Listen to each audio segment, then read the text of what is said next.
Hello friends, welcome back to my channel this super mom. இன்றைக்கி நம்ம வீடியோவில் ரொம்பவே சிம்பிளாக ஒரு மட்டன் கிரேவி எப்படி பண்ணுறதுங்கிறத பார்க்கலாம். இந்த கிரேவிக்கு வந்து தக்காளி, இஞ்சி, பூண்டு இந்த மாதிரி எதுவுமே தேவையில்லை. ரொம்பவே ஈஸியாக பண்ணிடலாம். வாங்க வீடியோக்குள்ளே போகலாம்.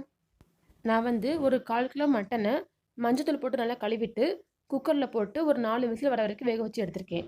அதாவது 3/4 வேக்காடு வெந்தால் போதும், ஃபுல்லாக வேக வேணாம். வேக வைக்கும்போதே இந்த மட்டனுக்கு தேவையான அளவு உப்பு போட்டு வேக வச்சுக்கோங்க.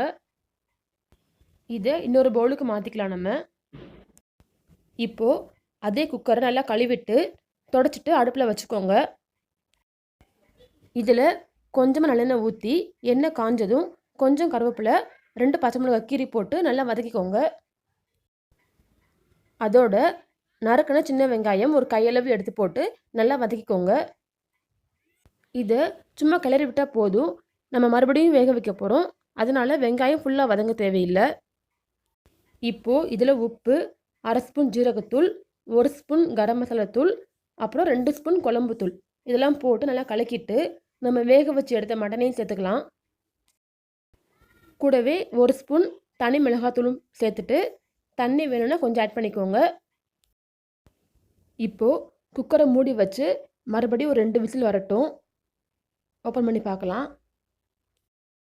பாருங்கள், மட்டன் வந்து அந்த கிரேவியோடு சேர்ந்து நல்லா மிக்ஸ் ஆகி நல்லா சூப்பராக வெந்திருக்கு.